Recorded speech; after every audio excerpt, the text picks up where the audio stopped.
2 weeks left in the year, boys. 9 days till Christmas. Welcome to Wall Street Beats. I'm Benjamin Bry, joins with Kevin Bakes Baker and Bob Morris. We are joining you Tuesday after a big data dump of catch-up data, economic data that was a little messy. Let's get it going. You know, the one thing that's be interesting to talk about and is that we have $55 oil 55 handle on oil, Bob. How we feeling there? We're gonna have that four handle that I was asking you about maybe a month ago. I still don't think we're going to see a four handle. I mean, a lot of people have been uh, advocating for $55 oil technically, where the traders want to take in. They've got it to 55, but the news out this morning is we talked a little bit about earlier in the week on Russia, Ukraine, and the closer it appears that there may be a peace deal, the more that weighs on oil prices, because as you know, that would lift the sanctions on crude oil exports from Russia at the same time that the Trump administration's out there trying to seize all these ghost tankers that are shipping sanctioned oil out around the world anyway. The other data that was new this morning was a little bit weaker economic and retail data out of China. And every time you get weak data out of China, that impacts the demand picture for crude oil in particular. And that's the other factor weighing on oil prices this morning, despite exports out of Venezuela being down and what's going on with the Trump administration seizing tankers there and such. But overall, net, it's just a supply outlook and potential for a peace deal between Russia, Ukraine, and maybe weaker data out of China. That's all weighing on oil. And technically, they want to take it to 55, and they've almost got it there today. So we'll see. If you look at the energy names, a lot of these energy names that we like are still up year to date, barely. I mean, CNQ's holding on to a bit of a year to date gain, as is Exxon and Chevron. So, I'm sticking with those names. I don't think we see a four handle. That would really be, I think, reflective of something negative on the economic front, on the demand front. Everybody's been forecasting this oversupply situation in 2026 for a long time. So that's not a surprise. It's just that whether on the margin you get a little bit more supply from Russia if there's a peace deal there. In the meantime, as we mentioned, and we talked about pre-show and earlier in the week, Ben, it's just everybody's looking at the weather models on natural gas. And it's amazing the turn we've seen in natural gas from $5 now down below $4 here this morning. And it's purely on all the weather models saying that, again, a demand issue.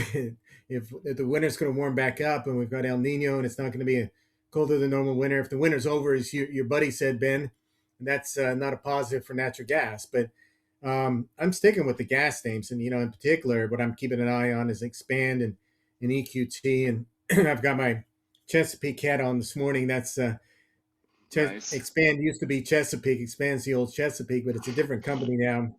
That's a name. If it gets back below 105, that's where I look to maybe pick some more up. I've got a big overweight position in it, but for those who don't own it, if it gets below 105 and Bakes, you can jump in here technically as to where you think that entry point is. But I'm keeping an eye on that if it were to pull back here, because while the weather's a wild card and we can't predict that, it's still a big beneficiary of the whole AI data center build out and LNG export build out coming in 2026 and 2027.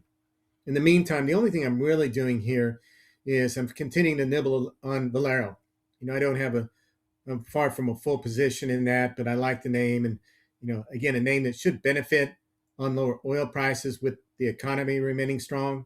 As Ben and I were talking about, I mean, your input raw material price is crude oil, and the output is the product gasoline, distillate, and fuel oils. And where the demand's holding up in a strong economy, that all bodes well for refining margins. So I'm continuing to nibble a little bit here at Valero to slowly build a position there.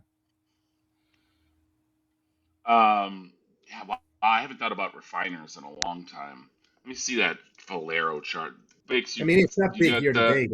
It's been It's a right big there. outperformer. but it's Here's the off daily. recently, is what you're saying. Here's the You weekly, got it on there? Okay. and here's the monthly. So these can be great stocks. These can be really, Oh really my great God. stocks. Oh my God. Like in Yeah. 2000, in the beginning of the 2000s, these things were Yep. just absolutely wonderful stocks. Yep. Yeah, so Bob, seem pretty positive given the state of play on the front of the curve in both gas and oil. Is that just a confidence of like, the worst of this supply is probably embedded in the curve now, basically, and like, Yeah, that's a big part of it. I expectations don't are think oil can. are pretty low. I So just the don't only see. thing they're really surprised would be like a serious. Go ahead. Yeah, I don't see a Go lot of ahead. downside to oil. I don't see $50 handle. Now the forward curve is pretty flat. I'm looking out to September, August. We're still around 56. So you've still got a pretty flat forward curve on the crude oil. But at these prices, these companies still generate free cash flow. C&Q came out with their budget for 2026 this morning. It was pretty much in line. No surprise there. But they're gonna, even at $55 oil, they're generating free cash flow. They'll pay down debt. They'll continue to buy back stock, and they'll continue their track record of probably boosting the dividend in the first or second quarter of next year. So even at these levels, these companies continue to have the best free cash flow yield. I think even at $55 oil, the best free cash flow yield of almost any sector in the market, and in my opinion, continue to look attractive from a valuation standpoint. So, to get negative on the sector, we would have to argue for a four handle on oil. I mean, and the break even. If you look at break even being what price they need to just keep things flat. For most of these companies, it's around $40 a barrel, plus or minus. So they're not in a dire strait where they have to cut back and let production decline.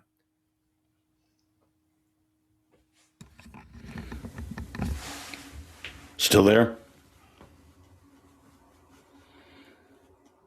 I'm frozen here. Oh, there we are.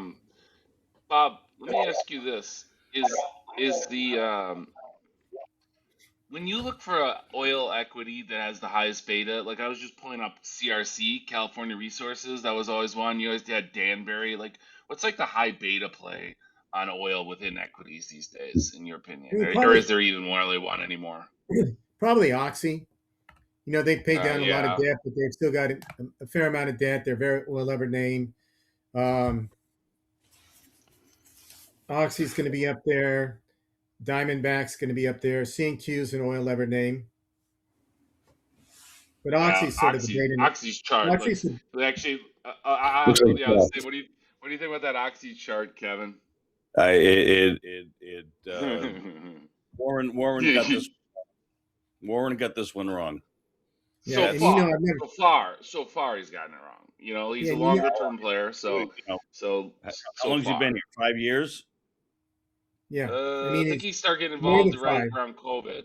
Yeah. Okay. So All right. Since, So maybe bought it, with negative oil, that kind of thing. So good, your timing is everything, I suppose. But I wouldn't touch this thing. oh, it is because I remember in September of 2020 buying the warrants on this thing for $2.25 that ended up going to like $40 or something like that. Right. So Right. that was the most levered. So when I asked Bob what was a high beta play within the equity space to oil, that was the highest convexity thing I could find. There was a lot back then. You know, yeah, more than today. And I've well, not been a big fan of Oxy. It's negative one of $47 the names that's oil at one down year to point date, so it's in not 2020, right? been a good name here. You there? Yeah, The other dynamic in play, I mean, and you see the same things I do, is that the there is some subtle shifting out of tech into healthcare first, and to a lesser extent energy. And mm-hmm. this basically just looks like it hit a wall when the energy spider XLE. Obviously it for the last week when nat gas goes from 5+ to 4, that's what's going to happen. But I was talking to Bob offline. Ben, when was the last time you saw credit default swaps on a CNBC screen? I don't watch CNBC, so I'm not the guy to ask that. But Okay. I, as a guy who has a fund that we own credit default swaps, I'm probably looking at them much more than the average person is. Okay. So I don't actually know, but I hear what your point is that The, like, co- the, co- the you core know, we've seen, the CoreWeave CDS are on the screen. It seems like every 11 minutes, and Well, I don't recall that. I mean, I wish I had this. Maybe I can send this to Jen real quick. But the core weave thing, you look at the CDS is about 750, the 5-year CDS, and then the equity is about 70. And from September till now, they've gone the opposite way, as you'd expect, right? Credit spreads go up, equity goes down. Yeah, And I mean, I think it's a function of the whole credit market like repricing a lot of this stuff. I mean, Oracle CDS went from 42 basis same points to thing. Yep. 125, and now Meta actually has CDS. So if we go back a year, there wasn't really much of a credit component to this whole thing. Then, in September, I spent a couple days putting my old analyst hat on and I downloaded the models off of one of the big brokerages and I was digging in. And you could see like a Meta was running up. None of these guys have much in the form of excess free cash flow anymore. Nvidia does because all this capex is going to them. But of the hyperscalers, and then you throw in Oracle and CoreWeave with them, they were either using all their excess free cash flow or they needed to take on debt to pay for it. And so the guys that have traded the worst are the ones who have the worst credit profile. So the market's actually traded this pretty rationally, to be honest. Like Meta got re-rated down, but just equity because its debt deal is fine. Amazon's kind of in line, and they did a debt deal.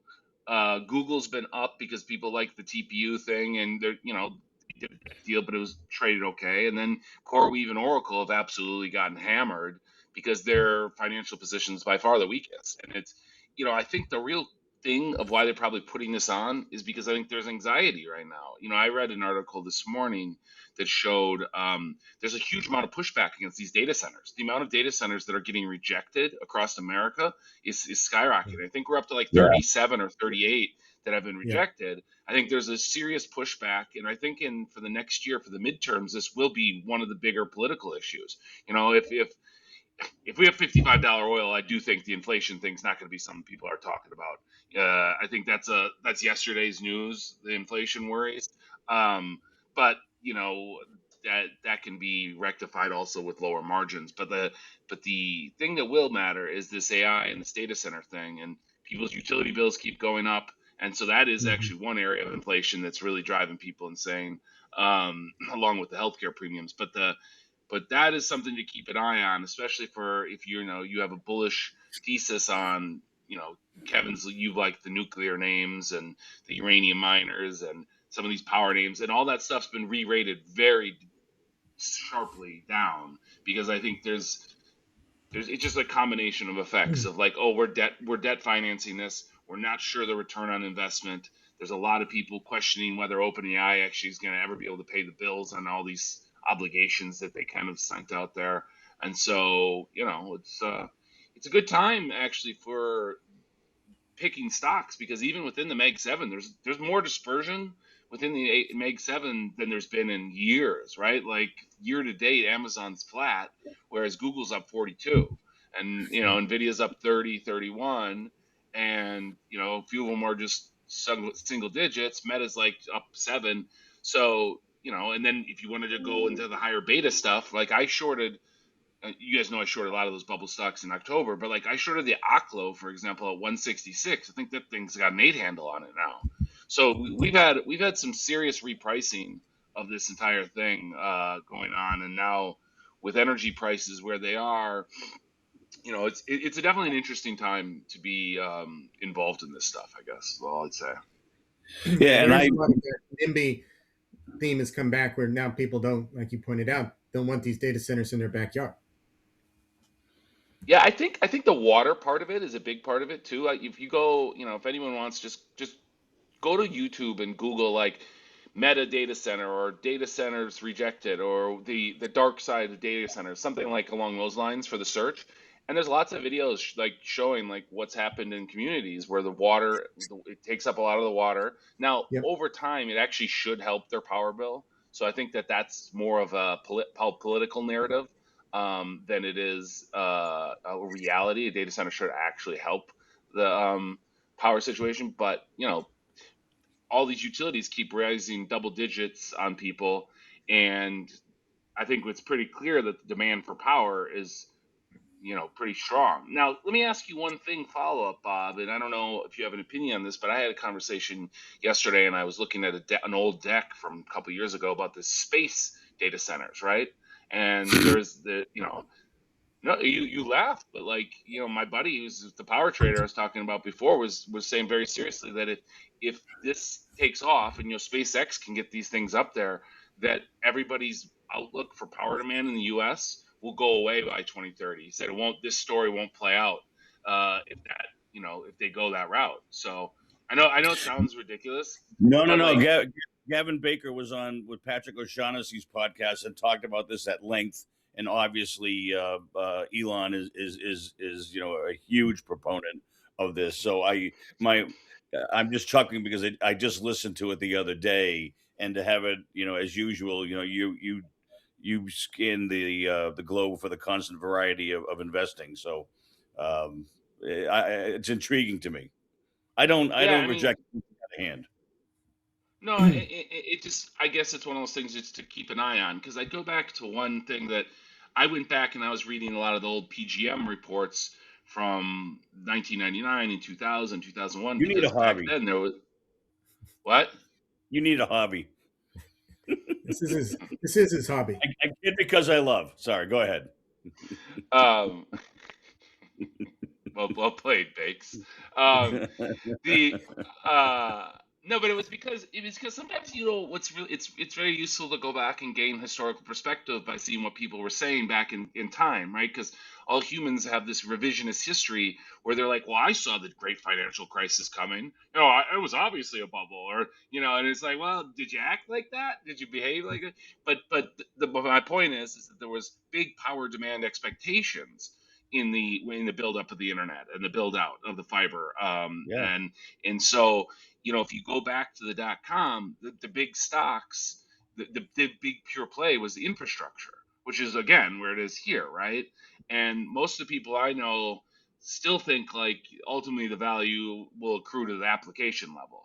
So this like the what we're talking about with you starting to talk about credit default swaps is that back then the telecoms built out the internet, right? And a lot of them went bankrupt.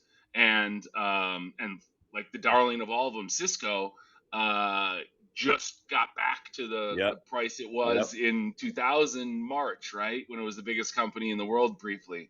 And and so the Microsoft, Google, Meta, all these guys, they built their business on the back of a bunch of bankrupt telecoms, right? Like so now these guys are the telecoms in some senses.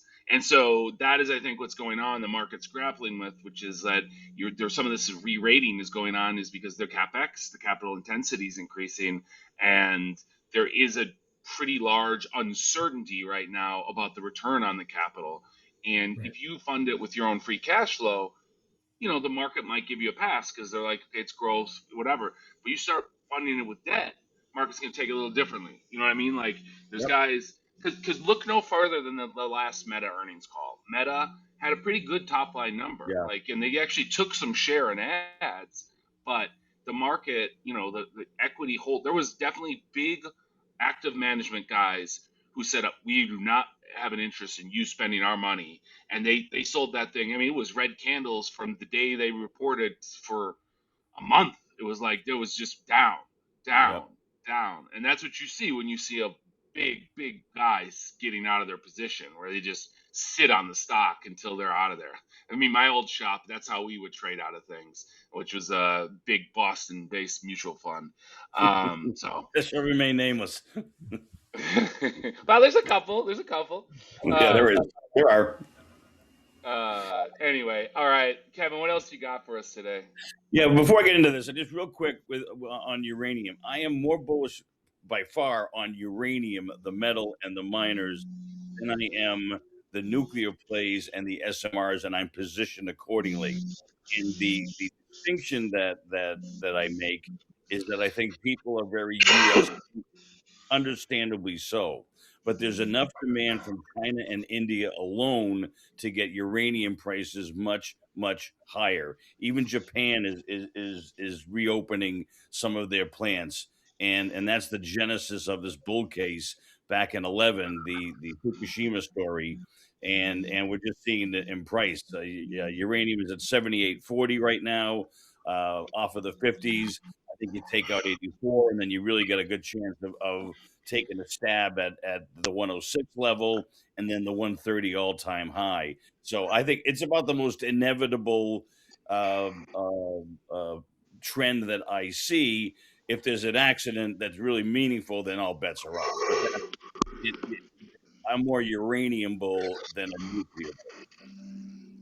So there we go. Okay. All right. Platinum. Platinum has joined silver into new highs, and I forget where I bought this. I'm up like 40, 50%. I forget the exact date. But what I'm doing here is that when I buy, I own the 10 best ETFs, in my opinion, out of literally 5,286. They added 100 last month again. And I'm not going to be greedy. And so every time it gets to 12, 13, 14%, I'm letting some go and cutting it back down to 10, and I just did that yesterday. Interestingly, platinum hit new highs, silver hit new highs.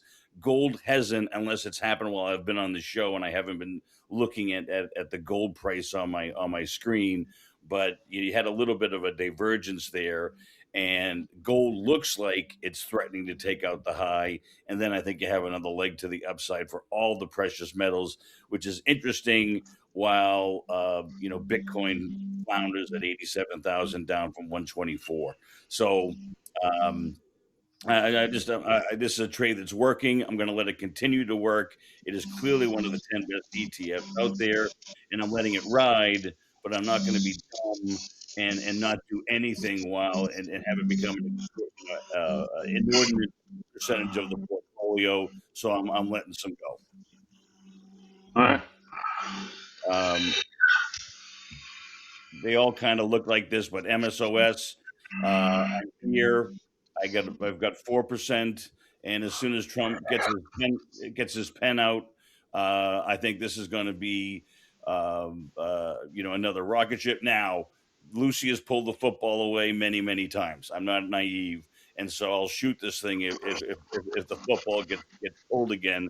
Again, it's a 4% position, and okay, yeah, it's up a lot, what have you. But look at the historical context.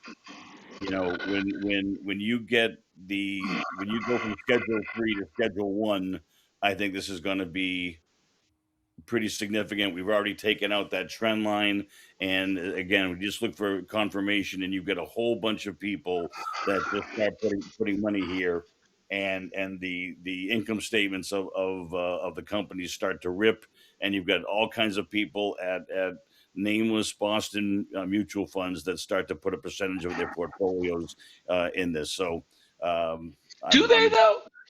I mean, I hear you because like nobody owns anything, so there is that like step from like, hey, you got to own a little bit. So, but these aren't good businesses though. That's the thing. Like the cannabis, like you don't see like it's just a commodity, right? Like it's not like you don't see a lot of corn providers or wine companies or anything like that. I don't know. I look at this as a business that has like very challenged. But to your point, it is a business and it's not actually able to run like a business. Like they can't, right. they have to do cash. They can't get bank accounts. They can't do ad. Like, there's all kinds of stuff. So I agree that you go from Yeah. being a pariah like status business to just a business. There is some kind of jump, and then there should be some money allocated to it. But I wonder like what is fair value or what like going beneath the surface and looking at numbers. I don't know. Is it really like this huge growth industry? I do know that people aren't drinking. Came out more data came out. The people are drinking the least they ever have, basically. Yeah, you can see it in Diageo, as the poster child. So, um, I might go back and do this. So what happened after Prohibition, and what kind of liquor stocks emerged or showed up, or did they stop making medicine and go into booze again? I don't know. I might do that just to have some fun, because I need a hobby too, apparently, Ben. So, but I think this is going to work, and it just makes sense to me. Having a Schedule 1 is ridiculous. Am I getting that right? Yeah, Schedule 1, and it goes down to 3. I think that's right. But there we go. I got one more. You got time? Yep. Yeah, sure. Go ahead.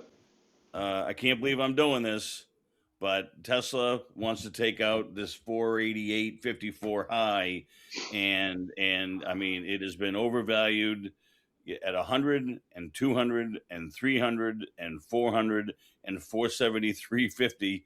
But I mean, people believe, and the shorts are, it's down to 2% of the float, 1% of the outstanding. No, 1 day to cover, and I think maybe 2% of the float.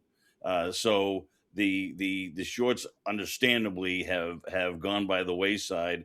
But it's just incredible. Dan Ives, I'm going to listen to some podcasts with him. He's apparently, as bulled up as he's ever been on this name. But it's been an incredible story.